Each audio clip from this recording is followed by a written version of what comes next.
Hello friends, welcome to my channel stories in Hindi. आज हम लोग जिम कॉर्बेट की बुक द ओमनीबस से दो महान मैन ईटर की कहानी कंटिन्यू करने वाले हैं। ये पार्ट नंबर 3 है। पिछले पार्ट आपको प्लेलिस्ट में मिल जाएंगे। तो पिछले सेकंड पार्ट में हमने लास्ट में सुना था कि जिम कॉर्बेट उस टाइगर को ढूंढने जा रहे थे, तभी उनको वहां की ब्यूटी इतनी पसंद आई। वहां पर अलग अलग टाइप के ऑर्किड वहां पर उगे हुए थे जो उन्होंने पहले कभी नहीं देखे थे, और कुछ पक्षी उनको वहां पर दिखे जो उन्होंने पहले कभी नहीं देखे थे। उस बारे में जिम कॉर्बेट बात कर रहे थे और वो उस ब्यूटी में खो गए थे। अब हम इसके आगे की कहानी कंटिन्यू करेंगे।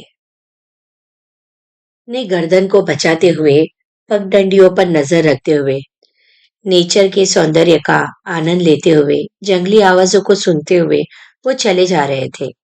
पहाड़ की ढलान पर फिर एक सांभर मोहन की ओर भागता हुआ आया और जंगल के दूसरे जानवरों जैसे काकर, लंगूर और भी जानवरों को अलर्ट करता हुआ जा रहा था कि इस एरिया में एक लेपर्ड अभी प्रेजेंट है।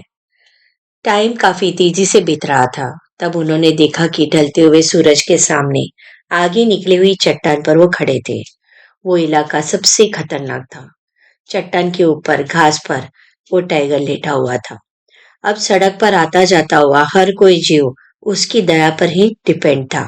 वो काफी खतरनाक जगह थी। जिम कॉर्बेट को हमेशा वो जगह याद रहेगी। फिर जिम कॉर्बेट फॉरेस्ट हट पर जब पहुंचते हैं, तब तक वहां पर उनकी भैंसें आ चुकी थी। पर अब शाम हो चुकी थी और अब उन भैंसों का कोई भी तरह से यूज नहीं करा जा सकता था। उनके जो सेवक थे, उन्होंने सारा दिन हट में आग जलाकर रखी हुई थी और वहां पर काफी मीठी, ठंडी और साफ हवा थी। फिर भी वो उस बंद कमरे में वापस सोने को तैयार नहीं थे। उन्होंने अपने नौकरों को ये ऑर्डर दिया कि वो कांटेदार झाड़ियों को दो टुकड़े करके दरवाजे पर मजबूती से लगा दे। उस रात पिछले दरवाजे पर कोई भी मूवमेंट नहीं हुई थी। उनको उस रात काफी अच्छी नींद आई और जब वो सुबह उठे तो उनका गला काफी ठीक हो चुका था। सुबह का उन्होंने बहुत सारा समय गांव वालों के साथ बिताया, आदमखोर की कहानियां सुनने में। कितनी बार उस टाइगर को मारने का प्रयास किया गया, लेकिन सब अनसक्सेसफुल हो गया था। दोपहर का खाना खाने के बाद उन्होंने एक भैंस को छोटी पहाड़ी के पास बांधा, जहां से वो टाइगर उस औरत को उठाकर ले गया था, और दूसरी भैंस को हेयरपिन बैंड के पास बांधा, जहां पर उन्होंने टाइगर के पग मार्क्स देखे थे। अगले दिन सवेरे दोनों भैंस आराम से सोई हुई थी। पिछले दिन उन्होंने उनके लिए ढेर सारी घास मंगवा कर रखी थी, इसलिए उनका पेट भी भरा हुआ था। उन्होंने उन दोनों जानवरों के गले में घंटियां भी बांध दी थी, पर उनको किसी भी प्रकार की आवाज नहीं आने पर थोड़ा अफसोस हुआ था। उस शाम उन्होंने हेयरपिन बैंड पर भैंस को खोलकर पहाड़ तक आई हुई एक सड़क के पास तालाब के किनारे पर दोनों भैंसों को बांध दिया। जिम कॉर्बेट कहते हैं कि नॉर्मली टाइगर को शूट करने के लिए दो मेथड का यूज किया जाता है। पहला ये कि बैठने की जो जगह है उसे श्योर करना चाहिए कि कहाँ पर बैठना है। दूसरा ये कि आसपास की जो कटीली झाड़ियां हैं उसको काटना होता है। दोनों ही तरीकों में उस टाइगर को अट्रैक्ट करने के रूप में भैंस को यूज किया जाता है। शाम को भैंस को एक मजबूत रस्से से बांध दिया जाता है। वो उस रस्से को तो खोल नहीं पाता, पर टाइगर उस रस्से को तोड़ सकता है।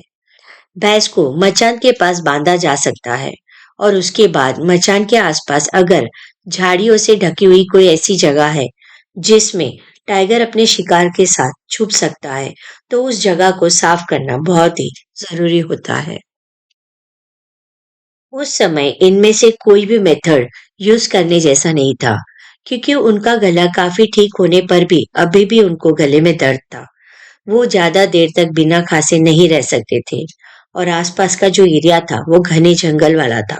उसको तोड़ना पॉसिबल ही नहीं था। इसलिए उन्होंने अब टाइगर का पीछा करने का डिसाइड किया और जो भैंसे थी उसको मोटे मजबूत रस्से से मजबूत पेड़ के साथ जंगल में 24 घंटे के लिए बांध दिया। वो रोज सुबह जब शूट करने लायक यानी सफिशिएंट रोशनी हो जाती थी, तब वो भैंसों के आसपास ही रहते थे और शाम को भी यही वापस रिपीट करते थे। अब उन्होंने टाइगर को मारने का इरादा कर लिया था, चाहे वो आदमखोर हो या ना हो। दिन में वो नजदीक वाले गांवों से कोई न्यूज़ मिलती है या नहीं, इसका वेट करते थे और अपने गले को आराम देते थे। उनके जो 6 गढ़वाली साथी थे, वो भैंसों को खिलाते थे, पिलाते थे, यानी उसको चारा देते थे और पानी भी देते थे। चौथी शाम को जब वो घर पर लौट रहे थे, तब रास्ते में वो भैंस से मिलकर एक मोड़ पर आ गए थे। वहां पर एक चट्टान बाहर को निकली हुई थी। उससे कोई 30 गज पहले ही उनको एक खतरे का अनुभव होने लगा। जब से वो यहाँ पर आए थे, उनको पहली बार ऐसा फील होने लगा कि यहाँ पर कुछ तो गड़बड़ है। चट्टान के ऊपर उनके लिए कोई खतरा जरूर है, ये उनको अंदर से फील हो रहा था। उनका सिक्स सेंस उनको यही बता रहा था। 5 मिनट तक वो वहां पर एकदम स्टेडी खड़े रहते हैं, पर वहां पर कोई भी मूवमेंट नहीं होती है। इतने पास से तो एक पलक झपकाने की भी आवाज वो सुन सकते थे। फिर वो थोड़ा आगे बढ़ते हैं। फिर से वो कुछ देर वहीं पर ही स्टेडी खड़े रह जाते हैं। उन्होंने किसी भी तरह की कोई भी मूवमेंट ना तो देखी और ना ही सुनी। फिर भी उनको काफी अनईजी हो रहा था। उस चट्टान के नीचे से जाने में उनको काफी हिचकिचाहट हो रही थी। चट्टान के ऊपर कुछ तो है, ये उनको यकीन हो रहा था। पर अब क्वेश्चन ये था कि अब उनको क्या करना चाहिए। जिम कॉर्बेट कहते हैं कि वो पहले भी बता चुके हैं कि वो पहाड़ एकदम सीधा था। वहां पे बहुत सारी चट्टानें बाहर की ओर निकली हुई थी। उन पर लंबी घास, पेड़ और काफी कांटेदार झाड़ियां थी। पर अब कंडीशन ठीक नहीं थी। अगर शाम ना हुई होती, तो शायद वो लंबा चक्कर काटकर शूट करने के लिए एक प्रॉपर जगह ढूंढ लेते। लेकिन अब दिन का उजाला सिर्फ आधे घंटे का ही बचा था और उनको 1 मील और चलना बाकी था। ऐसे एक कंडीशन में सड़क छोड़कर चलना पागलपन होता। इसलिए उन्होंने अपने राइफल का सेफ्टी कैच निकाल लिया और अपने राइफल को कंधे पर रख लिया और चट्टान के पास से गुजरने लगे। यहाँ की सड़क 8 फीट चौड़ी थी और सड़क के किनारे किनारे वो केकड़े की तरह क्रॉस क्रॉस चलने लगे थे। वो एक एक कदम बहुत ही संभाल कर रख रहे थे और उनकी स्पीड बहुत ही स्लो थी, पर बहुत ही मुश्किल भरी भी थी। फिर वो आगे की ओर बढ़ी हुई चट्टान पर पहुंचकर आगे जाने के लिए निकल पड़ते हैं। लेकिन उनकी स्पीड उतनी ही स्लो थी और उनकी नजर भी ऊपर चट्टानों पर थी। अब उनको ऐसा लग रहा था कि टाइगर जहां पर भी है वो वहीं रहे, जब तक कि वो चट्टान के ऊपर की फ्लैट जमीन तक ना पहुंच जाए। और हो सकता है वहां से उनको वो टाइगर दिखाई भी दे। टाइगर भी उनके ऊपर नजर बनाए हुए था। टाइगर उनको पकड़ नहीं पाया क्योंकि वो कंटिन्यूअसली ऊपर नजर रखे हुए थे और काफी संभल कर और अलर्ट होकर चल रहे थे। जब उन्होंने उस चट्टान को पार कर लिया, तब उनको ऊपर से हल्के से घुर्राहट की आवाज सुनाई दी और फिर एक काकर भौंकता हुआ उनके राइट साइड आ जाता है और उसके बाद वो सांभर जो ट्रायंगल पहाड़ी थी उसके ऊपर चिल्लाता हुआ भाग जाता है। आज तो टाइगर बच गया, पर देखा जाए तो जिम कॉर्बेट खुद भी आज बच गए थे। इसलिए अब अफसोस करने की कोई बात ही नहीं रही थी। साबर ने जहां पर टाइगर होने का उनको संकेत दिया था, अब उनको ऐसा लग रहा था कि वहां से भैंसों के गले की घंटी की आवाज वो टाइगर जरूर सुन लेगा। जब वो खेतों वाले एरिया में पहुंचे, तो वहां पर कुछ लोग उनकी वेट कर रहे थे। उन लोगों ने भी काकर और सांबर की आवाजें सुनी थी। वो लोग काफी डिसअपॉइंट हो गए कि उनको टाइगर दिखा ही नहीं। फिर जब जिम कॉर्बेट ने उनको ये बताया कि उनको ऐसा लग रहा है कि कल उनको टाइगर जरूर मिलेगा, तो ये बात सुनकर वो लोग खुश हो गए थे। रात को काफी आंधी आई थी और उसके बाद काफी जोरदार बारिश हुई थी। अब उनकी परेशानी और बढ़ गई जब उनको ये पता चला कि जहां पर वो सोए थे उसकी छत टपक रही थी। फिर उन्होंने थोड़ी सूखी जगह ढूंढकर अपना कैंप बेड वहां पर खिसका लिया और वहां पर जाकर सो गए और वो सुबह तक बहुत अच्छी तरह से सोए। जब वो उठे तब उन्होंने देखा कि बारिश थम गई थी और आकाश भी एकदम नॉर्मल हो गया था। बारिश ने गर्मी को और धूल को एटमॉस्फेयर से निकालकर धो डाला था। पेड़ों के पत्ते और घास भी बारिश की वजह से धुल चुके थे और उगते हुए सूरज की रोशनी में वो काफी चमक भी रहे थे। अब वो पास में बंधे हुए भैंस को देखने गए। पर आज सवेरे उनके मन में ऐसा हुआ कि आज वो कुछ उल्टा करे, मतलब डेली जो काम करते थे उससे ऑपोजिट रिवर्स में वो काम करे। फिर उन्होंने अपने साथियों को एक ऑर्डर दिया कि आज सुबह सूर्य जब आकाश में पूरा चढ़ आए तब वो पास वाले भैंस को खाना पीना देने जाए। फिर वो बहुत उम्मीद से चाकनाकी सड़क की ओर निकल पड़ते हैं। उन्होंने अपने राइफल को ऑयलिंग कर लिया था और उसकी सफाई भी कर दी थी।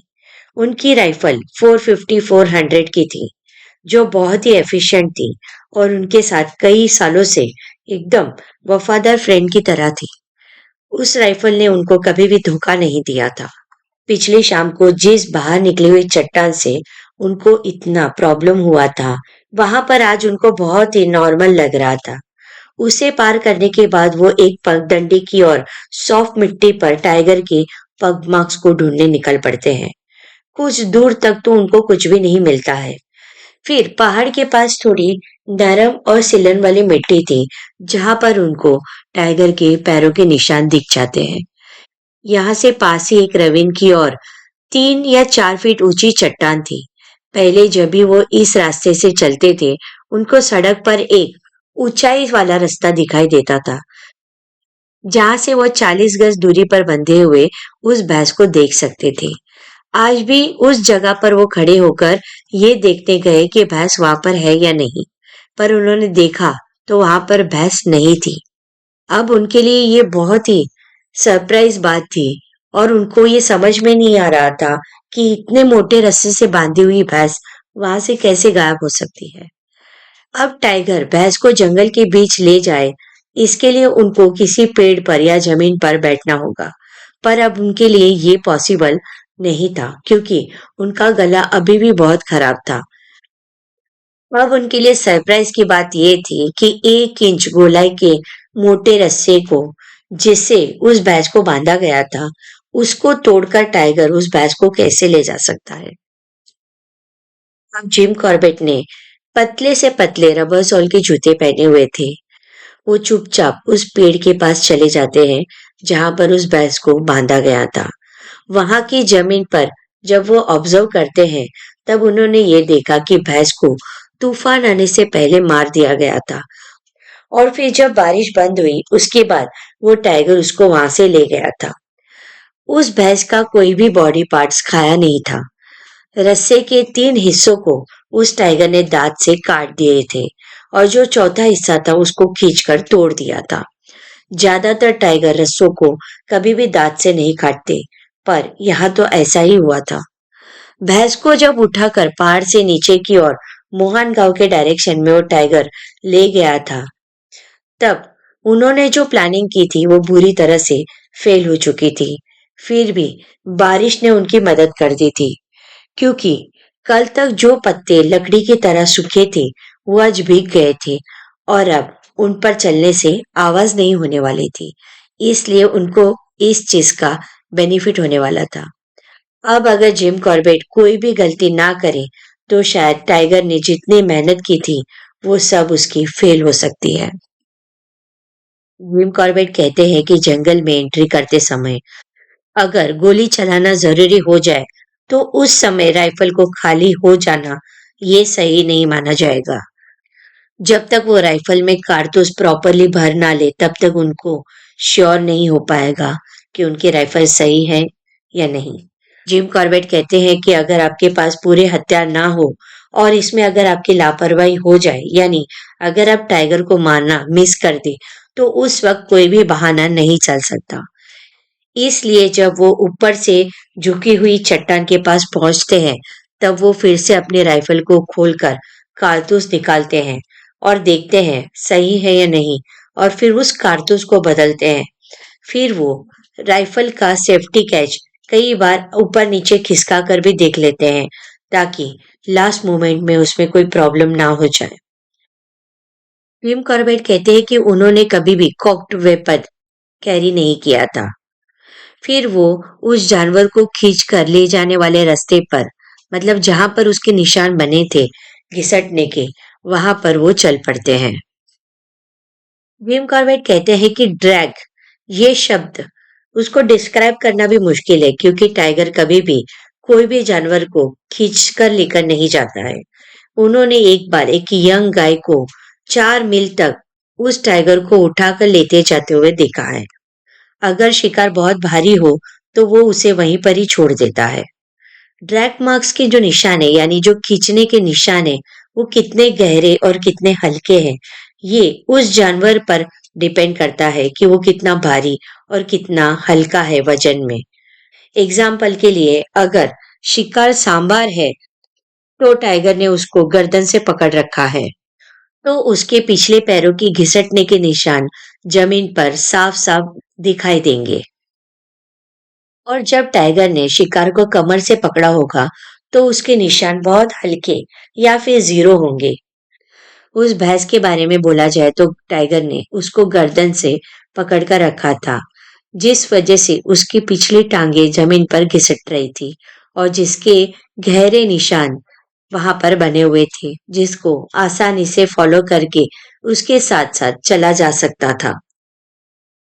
200 गज तक टाइगर पहाड़ी से डायगनली रेखा बनाता हुआ गीली मिट्टी से बने हुए किनारे तक पहुंचा था और फिर वो वहां से फिसल गया था। उसके मुंह से वो भैंसा छूट गया था और वो भैंसा भी नीचे लुढ़कता हुआ एक पेड़ से टकराकर वहां पर रुक गया था। फिर टाइगर ने वहां पर पहुंचकर अब की बार उस भैंसों को कमर से पकड़ा और उस भैंस की एक टांग कभी कभी जमीन को छू रही थी। अब उसके केवल हल्के से निशान वहां पर पड़ रहे थे। फिर भी पहाड़ पर उगे हुए पौधों के कारण वो निशान को पहचान कर आगे बढ़ना कोई मुश्किल नहीं था। ऊपर से नीचे गिरने के कारण टाइगर का डायरेक्शन ही गड़बड़ हो गया था। अब उसे ये समझ में ही नहीं आ रहा था कि अब उसको शिकार लेकर कहाँ पर जाना है। पहले वो 200 गज राइट की ओर चला, फिर सीधा चलने लगा। फिर आगे की ओर झुके हुए बांसों में बहुत मुश्किल से वो निकलकर बाहर आया और फिर लेफ्ट की ओर चलने लगा और फिर थोड़ी देर आगे चला गया, तब उसको एक चट्टान मिल जाती है और उसके किनारे किनारे पर वो चलकर एक बड़े गड्ढे तक गया होगा, ऐसा जिम कॉर्बेट को लग रहा था। टाइगर के लिए वो जगह परफेक्ट है शिकार को सेफ रखने के लिए। फिर जिम कॉर्बेट भी वो रास्ता छोड़कर चट्टान पर चढ़ जाते हैं। बहुत धीमे धीमे वो आगे बढ़ने लगते हैं। फिर जिम कॉर्बेट उस जमीन का एक एक चप्पा नीचे से ऊपर तक आसपास देखते हुए बहुत ही अलर्ट होकर आगे बढ़ रहे थे। आगे की ओर बढ़ी हुई उस चट्टान के एंड तक जब जिम कॉर्बेट पहुंच जाते हैं, तब उनको देख के बहुत निराशा होती है कि वो चट्टान पहाड़ी से आगे जाकर मिल गई थी। वहां पर कोई भी गड्ढा या कोई भी गुफा नहीं थी। चट्टान के ऊपर जाने के लिए उनको एक छोटी सी वैली दिखाई दी। वो जगह आदमखोर के हमले से बचने के लिए एकदम परफेक्ट थी। जिम कॉर्बेट वहां पर जाकर बैठ जाते हैं। जिम कॉर्बेट कहते हैं कि जैसे ही वहां पर बैठ गए, उनको ठीक नीचे 40 या 50 गज की दूरी पर घनी छोटी झाड़ियों के एक पैच में कुछ लाल और सफेद रंग की वस्तु दिखाई दी। उनका कहना है कि जब कोई घने जंगल में आदमखोर की तलाश कर रहा हो और तभी उनकी आंखों को कोई लाल रंग की चीज दिख जाए, तब उसे टाइगर ही मान लिया जाता है। और यहाँ पर उनको सिर्फ लाल रंग ही नहीं दिखाई दे रहा था, बल्कि उसकी धारियां भी सफेद और काले रंग की दिखाई दे रही थी। उन्होंने बहुत देर तक उस चीज को एक टकटकी लगाकर देखते रहे। फिर उनको वो तस्वीर एकदम सामने क्लियर हो गई। तब उन्होंने देखा कि वो टाइगर नहीं था, बल्कि उसका मारा हुआ शिकार था। वो एक भैंस मरा हुआ वहां पर पड़ा हुआ था। उस शिकार पर जो उनको लाल रंग का दिख रहा था, वो उसका खून था जहां से उसने उसको खाया था, और जो धारियां जैसी दिख रही थी वो उस शिकार की पसलियां थी जिसने उसकी स्किन को वहां से फाड़ दिया था, इसलिए वो धारियां जैसी दिख रही थी। उनका कहना है कि एक अच्छा हुआ कि उन्होंने इतनी लंबी डिस्टेंस से गोली नहीं चलाई थी, क्योंकि इस तरह के मामले में उनके एक दोस्त ने बहुत अच्छे टाइगर को मारने का मौका भी मिस कर दिया था, जिस पर वो बैठने का इरादा कर रहे थे। लकीली वो एक अच्छा निशानेबाज था और जिन दो आदमियों को उसने शिकार का पता लगाने के लिए और उसके ऊपर एक मचान लगाने के लिए आगे भेजा था, और जो गोली चलाने के समय ही एक झाड़ी की आड़ में शिकार के पास खड़े थे, वो घायल होने से बच गए थे। अगर वो गलती से टाइगर समझकर वहां पर गोली चला देते तो शायद वो गोली उनके आदमियों को ही लग जाती। तो इस तरह एक हादसा होते होते उस वक्त बच गया था। तो फ्रेंड्स, ये पार्ट यहीं पर ही खत्म करते हैं। अगली कहानी हम नेक्स्ट पार्ट में सुनेंगे। नेक्स्ट वीडियो में ये कहानी को कंटिन्यू करेंगे। तब तक आप खुश रहिए, अपना ख्याल रखिए। मिलेंगे नेक्स्ट वीडियो में।